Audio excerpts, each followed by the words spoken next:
Buenas, hoy vamos a hablar sobre el sistema respiratorio. Bueno, el sistema respiratorio va a estar formado por dos pulmones y una serie de vías aéreas que los van a comunicar con el exterior, como podemos ver aquí en la imagen. Tienen varias funciones, entre las cuales se encuentran conducción de aire a través de estas vías aéreas hacia los pulmones y desde los pulmones hacia el exterior, filtración de este aire que pasa por estas vías, intercambio de gases, es decir, la respiración, lo cual ocurre en la parte terminal de estas vías respiratorias que se llama alvéolos y también el aire que atraviesa la laringe, es decir, por aquí. Esto sirve para generar los sonidos del habla. También el aire que pasa por la mucosa olfatoria en las cavidades nasales transporta estímulos para el sentido del olfato y también cumple en menor medida funciones endocrinas y también cumple funciones del sistema inmune. Entonces las vías aéreas se dividen en una porción conductora que, como su nombre lo indica, conduce aire y una porción respiratoria, que se encuentra más hacia el final y es donde ocurre el intercambio gaseoso, es decir, la respiración. La porción conductora va a estar dada por las cavidades nasales, la nasofaringe, la laringe, la tráquea y los bronquios principales y los bronquiolos. Y la porción respiratoria va a estar dada por los bronquiolos respiratorios, los conductos alveolares, los sacos alveolares y los alvéolos. Entonces vamos a empezar hablando de las cavidades nasales, que es esto que podemos ver aquí en la imagen. Estas son cámaras pares que están separadas por un tabique óseo y cartilaginoso. Cada cavidad se comunica por delante con el exterior a través de unos orificios que se llaman narinas. Y por detrás se comunican con la nasofaringe a través de unos orificios que se llaman coanas. Y lateralmente limitan con los senos paranasales y con el conducto nasolagrimal. Estos se dividen en tres regiones. Una que es el vestíbulo nasal, que sería la parte que da más hacia el exterior, una porción respiratoria que viene dado por la mayor parte de las cavidades de la pared de las cavidades nasales y una región olfatoria que se encuentra en el techo de estas cavidades nasales. Entonces, aquí las cavidades nasales tienen un revestimiento de epitelio plano. Bueno, el vestíbulo nasal tiene un epitelio plano estratificado que es continuación de la piel de la cara y se comunica por delante con el exterior. Y es lo que podemos ver acá, es el vestíbulo nasal. Este contiene una gran cantidad de pelos que se llaman vibrisas, los cuales tienen como función atrapar partículas grandes. Y también en esta región hay glándulas sebáceas y este epitelio, que primero era plano estratificado, después se va haciendo progresivamente más delgado y se convierte en un epitelio pseudoestratificado cilíndrico. En cuanto a la porción respiratoria, esta constituye la mayor parte del volumen de las cavidades nasales. Está tapizada por una mucosa respiratoria, es decir, cuando hablamos de mucosa respiratoria, que no se encuentra solamente aquí, sino que se encuentra en una gran parte de estas vías aéreas. Mucosa respiratoria significa epitelio pseudoestratificado cilíndrico ciliado, ciliado con kinetocilios. Entonces, la pared medial de esta región es lisa, es decir, es el tabique nasal. Y la pared lateral, que es lo que se puede ver acá, es irregular por la presencia de unos repliegues que se llaman cornetes nasales. Y estos cornetes nasales tienen como función aumentar el área de superficie de esta región. También aquí vamos a tener que hay vasos sanguíneos que tienen como función calentar el aire que inhalamos. Y también hay glándulas mucosas. Las células del epitelio pseudoestratificado cilíndrico ciliado. Aquí vamos a tener células ciliadas que son cilíndricas y tienen kinetocilios. Estos kinetocilios tienen como función barrer el moco que se encuentra sobre este epitelio. Las células caliciformes, su función es producir moco. Las células en cepillo tienen microvellosidades y son células sensoriales. Las células de gránulos pequeños, también llamadas células de Kulczycki, son células endocrinas y tienen gránulos de secreción. Y las células basales son células madre de las que derivan los otros tipos celulares. Entonces, en cuanto a la región olfatoria, esta se ubica en el techo de las cavidades nasales y tiene un epitelio que es este que podemos ver aquí. Entonces, este va a estar tapizado por una mucosa olfatoria especializada, que también es un epitelio pseudoestratificado. Aquí vamos a tener las células más importantes, son las células receptoras olfatorias. Estas son neuronas olfatorias bipolares. Y gracias a estas células es que se puede realizar o sea, participan en el sentido del olfato. Entonces, en su polo apical, es decir, en la parte que da aquí, o sea, la parte apical, la parte de arriba en este dibujo, pero o sea, en la vida real sería más bien, o sea, como está en el techo, la parte apical es la que da hacia hacia la luz. Entonces sería la parte que da hacia abajo. Pero aquí en este dibujito, en la región apical, vamos a tener una prolongación dendrítica que se proyecta por arriba de la superficie epitelial como una vesícula olfatoria, que es lo que podemos ver aquí en la imagen, de la cual surgen varios cilios largos. Y en el polo basal esto va a dar origen a una prolongación axónica mielínica que abandona el epitelio.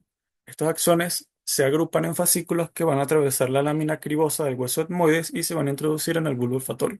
Es decir, esos axones van a atravesar aquí esta parte del hueso que sería la lámina cribosa del hueso etmoides y van hacia el sistema nervioso central. Bueno, aquí también podemos ver las demás células que están en este epitelio, pero aquí podemos ver que aquí tenemos al epitelio olfatorio, tenemos aquí las células receptoras olfatorias, hay sustancias odoríferas, es decir, lo que olemos, esas sustancias odoríferas se van a adherir a estos cilios y eso va a generar que se desencadene una serie de reacciones que van a producir el sentido del olfato. Entonces aquí tenemos que las prolongaciones axónicas van a atravesar aquí lo que sería el hueso etmoides, van a atravesar la dura madre, aracnoides y pía madre y se van a introducir en el bulbo olfatorio. Y bueno, aquí tenemos una imagen de cómo se ve en la histología de esto, el epitelio olfatorio, las glándulas olfatorias y los nervios olfatorios. Entonces el resto de células que hay en este epitelio olfatorio tenemos a las células sustentaculares, que podemos ver aquí, o células de sostén, se ubican entre estas células olfatorias. Estas también son cilíndricas y proveen sostén mecánico y metabólico a las células receptoras olfatorias. Estas sintetizan y secretan proteínas fijadoras de sustancias odoríferas, es decir, lo que ellos secretan permite que esas sustancias odoríferas se adhieran al epitelio y que puedan ser percibidos, por así decirlo, por estas células olfatorias. Y estas células sustentaculares van a tener microvellosidades. También tenemos células basales que podemos ver aquí abajo, que son redondeadas, pequeñas y están cerca de la lámina basal. Y también vamos a tener células en cepillo que tienen microvellosidades y su superficie basal hace sinapsis con fibras nerviosas del nervio trigémino y participan en la sensibilidad general de esta región. Y bueno, también vamos a tener glándulas olfatorias que se llaman glándulas de Bowman, que son túbulos alveolares cerosas ramificadas. Estas envían sus secreciones hacia la superficie olfatoria y su secreción serosa actúa como trampa y solvente para las sustancias odoríferas. También vamos a tener los senos paranasales. Estos son espacios llenos de aire que se ubican en los huesos de las paredes de la cavidad nasal, como podemos ver aquí en el dibujo. Estas son extensiones de la región respiratoria de la cavidad nasal y están tapizadas también por un epitelio respiratorio.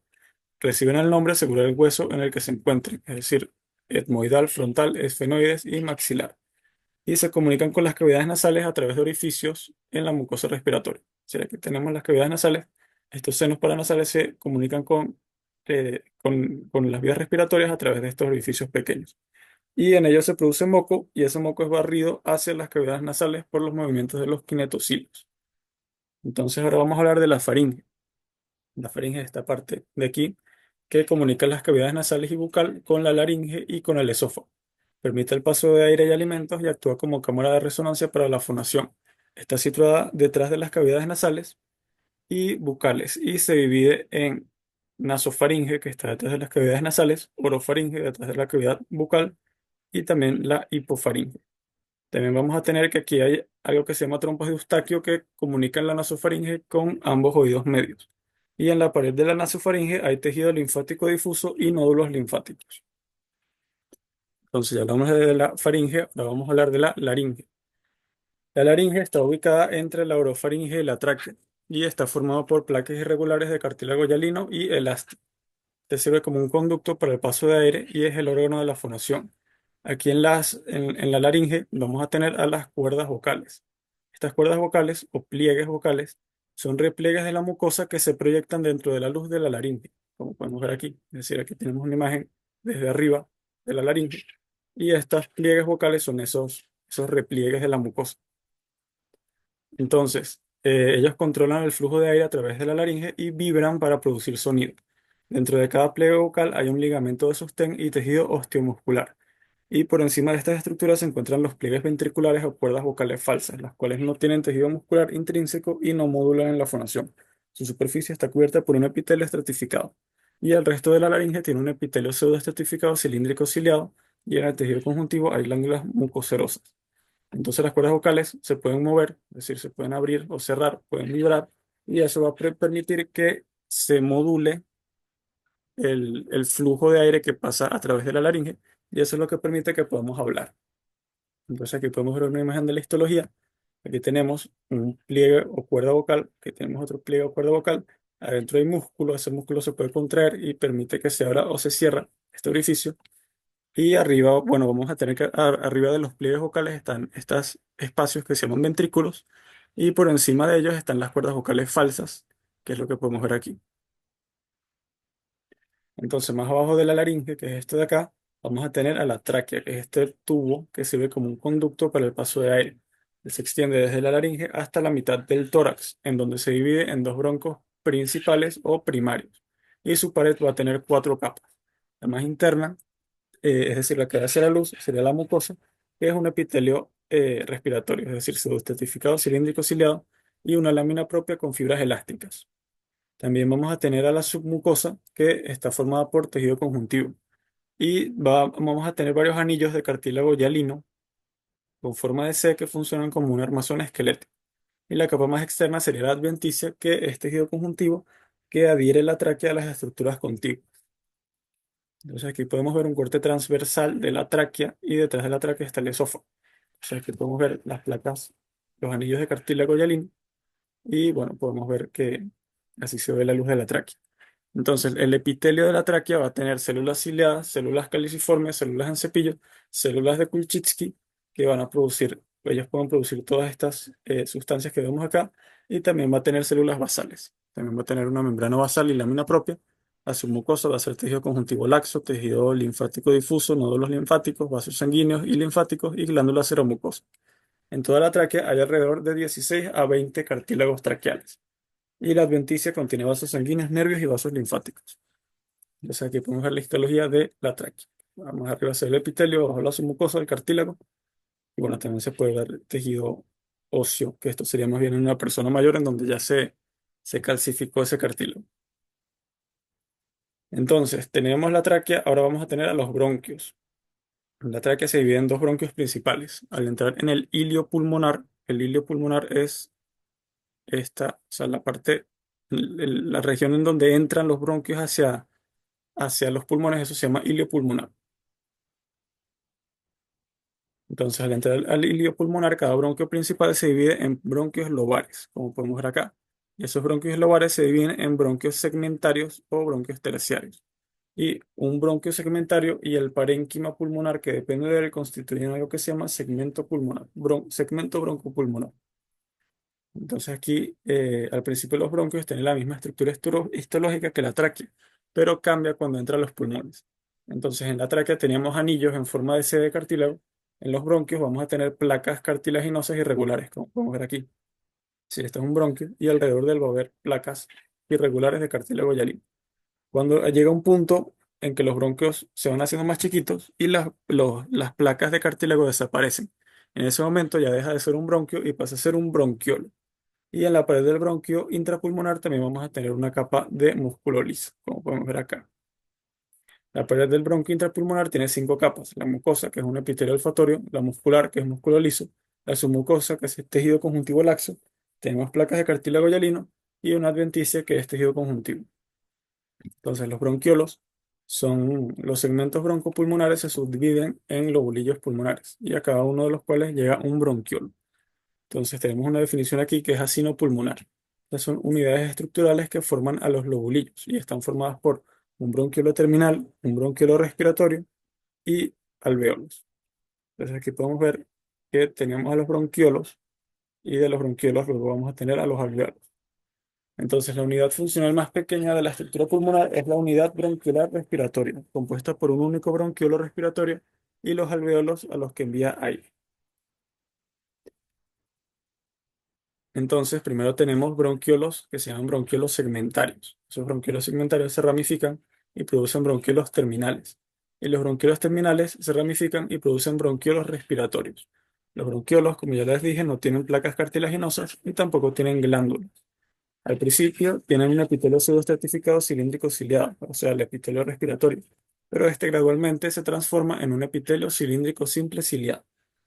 Las células caliciformes todavía están presentes en los bronquiolos más grandes, pero faltan en los bronquiolos terminales. y ellos también tienen una capa de músculo liso en su pared. Los bronquiolos pequeños tienen un epitelio cúbico simple en el cual hay unas células que se llaman células de Clara, también hay células ciliadas y células de gránulos pequeños.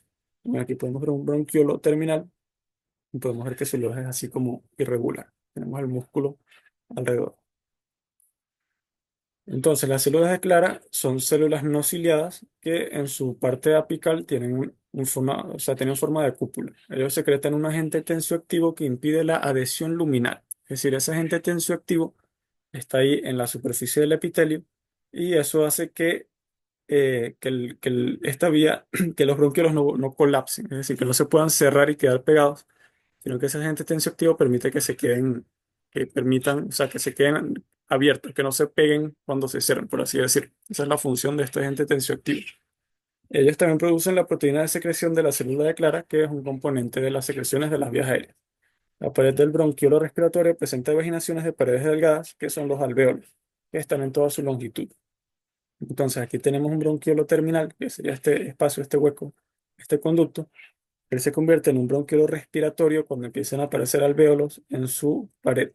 Y luego tenemos a los sacos alveolares y los alvéolos serían cada uno de estos espacios. Es decir, todos estos huequitos, estos espacios que se ven en esta imagen, cada uno de esos es un alvéolo. Entonces aquí podemos ver las células de los bronquiolos, las células de Clara, que van a producir al agente tensioactivo. Eh, También tenemos a las células en cepillo y bueno, las células ciliadas aquí las podemos ver en este dibujo. Ahora tenemos a los alvéolos. Los alvéolos son el sitio en donde ocurre el intercambio gaseoso entre el aire y la sangre. Son los espacios aéreos terminales del sistema respiratorio. Cada alvéolo va a estar rodeado por una red de capilares, como podemos ver en este dibujo, y los conductos alveolares son vías aéreas que casi no tienen paredes, solo alvéolos. Es decir, primero tenemos o sea, los bronquiolos terminales, bronquiolos respiratorios, y luego tenemos a los sacos, a los conductos alveolares y luego a los sacos alveolares. Los sacos alveolares son espacios rodeados por cúmulos de alvéolos y los alvéolos están separados unos de otros por una capa de tejido conjuntivo que contiene capilares y esto se llama los tabique alveolar o pared septal. Entonces aquí, bueno, en el dibujo podemos ver un bronquiolo y en el bronquiolo aparecen estos espacios, estos alvéolos que son como estas bolsitas. Cada uno de esos es un alvéolo y ellos están separados entre sí por tejido conjuntivo, que sería la pared septal.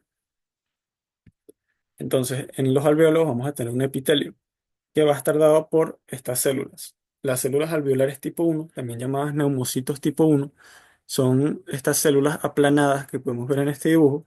Ellos comprenden el 40% de las células del epitelio alveolar. Es decir, comprenden de todas las células que hay en este epitelio, comprenden un poco menos de la mitad. Pero ellos son células planas, muy alargadas, entonces revisten el 95% de la superficie de los alvéolos. Luego tenemos a las células alveolares tipo 2 o neumocitos tipo 2, que son células de forma cúbica. Ellos son más numerosos que las neumocitos tipo 1 porque constituyen más del 60, o sea, más de la mitad, es decir, el 60% de todas las células que hay aquí. Pero como son células pequeñas cúbicas, revisten solo el 5% de la superficie de los alvéolos. Ellos son muy importantes porque secretan una cubierta alveolar del agente tensioactivo llamado surfactante.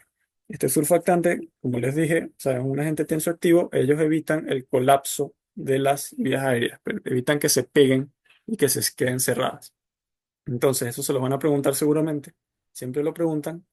Los neumocitos tipo 2 producen surfactantes. Eso hay que recordarlo. También aquí tenemos células en cepillo, que son escasas en la cavidad alveolar y sirven como receptores que verifican la calidad del aire en los pulmones. Y bueno, aquí tenemos una imagen histológica de un saco alveolar y aquí tenemos a los alvéolos. Los alvéolos, como les dije, tienen un tabique alveolar y este es el sitio donde está la barrera hematogaseosa. En esta imagen podemos ver que aquí tenemos un capilar, aquí tenemos un alvéolo y esa barrera entre el capilar, es decir, donde está la sangre, y el alvéolo, que es donde está el aire, esa pared se llama barrera hematogaseosa y ella está formada por una fina capa de sustancia tensoactiva, es decir, el surfactante, una célula epitelial tipo 1 o neumocito tipo 1 y su lámina basal, y una célula endotelial y su lámina basal. Como podemos ver, a través de esta pared es que ocurre el intercambio gaseoso. Los alvéolos también hay macrófagos que funcionan tanto en el tejido conjuntivo como en el espacio aéreo del alveolo. Lo podemos ver en este dibujo. Aquí tenemos el espacio aéreo del alveolo y podemos ver que hay macrófagos que están en ese espacio aéreo. Y ellos tienen como función fagocitar todo lo que llegue a este espacio aéreo, que podría ser polvo o bacterias, por ejemplo. Y también hay orificios en los tabiques alveolares que permiten la circulación de aire desde un alveolo hacia otro. Y estos se llaman poros alveolares o poros de Kohn. En cuanto a la irrigación de los pulmones, vamos a tener que hay una circulación pulmonar y una circulación bronquial. La circulación pulmonar irriga a los capilares del tabique alveolar. Deriva de la arteria pulmonar, la cual sale del ventrículo derecho. Y las vénulas aquí se unen para formar las cuatro venas pulmonares. Es decir, esta es como la circulación. El pulmón tiene una circulación que es como funcional. Esta sería que permite el intercambio gaseoso en los alvéolos. Y también tiene una circulación bronquial, que esto lo que hace es irrigar a los pulmones. Es decir, por ejemplo, en el corazón, sigue haciendo una analogía, el corazón está lleno de sangre porque la función del corazón es bombear sangre, pero el corazón necesita a las arterias coronarias para nutrirse él. De una forma más o menos similar, los pulmones tienen como función realizar el intercambio gaseoso gracias a estos capilares y a los alvéolos. Entonces tiene una circulación que permite que ocurra esta función, que es la circulación pulmonar, que está dado por la arteria pulmonar, pero también tiene una circulación que lo que hace es irrigar y nutrir a los propios pulmones, que sería la circulación bronquial. Este irriga a todo el tejido pulmonar, es decir, las paredes de los bronquios y los bronquiolos del tejido conjuntivo pulmonar. Irriga todo el tejido pulmonar excepto a los alvéolos, porque los alvéolos están irrigados por esta circulación pulmonar. Y esta circulación bronquial viene dado por las arterias bronquiales, que son ramas de la aorta. Las circulaciones bronquial y pulmonar se anastomosan, es decir, se unen a la altura de la transición entre la porción conductora y la porción respiratoria. Y aquí las venas también de la circulación pulmonar van a drenar en las venas pulmonares. Entonces aquí tenemos un dibujito, tenemos a un bronquiolo terminal, tenemos a la arteria bronquial que procede de la aorta y también tenemos a la arteria pulmonar, ramas de la arteria pulmonar. Aquí vamos a tener que, bueno, va a ocurrir la anastomosis entre estas dos circulaciones y luego todo eso va a drenar en las venas pulmonares. Y en cuanto a los vasos linfáticos y los nervios, hay un conjunto de vasos linfáticos que drenan el parénquima pulmonar y siguen las vías aéreas hasta el hilio pulmonar. Los ganglios linfáticos se encuentran a lo largo del trayecto de los vasos linfáticos de mayor calibre. Y un segundo conjunto de vasos linfáticos drena la superficie pulmonar y transcurre en el tejido conjuntivo de la pleura visceral. La inervación de los pulmones está dada por las divisiones simpática y parasimpática del sistema nervioso autónomo. Y esto media reflejos que modifican las dimensiones de las vías aéreas y de los vasos sanguíneos por contracción del músculo liso que hay en sus paredes. Es decir, ese músculo liso que está en los bronquios, en los bronquiolos, y también el que está en los vasos sanguíneos, eso puede hacer que haya una broncoconstricción, es decir, que se contrae esos músculos lisos y se cierran las vías aéreas, o puede haber broncodilatación, que es que se relajan este músculo liso y se dilatan, se abren las vías aéreas. Lo mismo sucede con los vasos sanguíneos, que estos se pueden cerrar o se pueden abrir dependiendo de que estemos estimulando el sistema simpático o el sistema parasimpático, porque esto es más de fisiología. Y bueno, el sistema nervioso autónomo también controla la secreción glandular de la mucosa respiratoria. Y bueno, aquí ya para terminar tenemos un dibujito en donde te ponen una comparación de más o menos cómo es el epitelio en, a lo largo de todas estas vías aéreas. Vemos como al principio era pseudoestratificado cilíndrico ciliado y se va adelgazando, adelgazando, adelgazando hasta llegar a los alvéolos. Y aquí también podemos ver más o menos o sea, la composición de este epitelio. Y bueno, eso sería todo por el tema de respiratorio.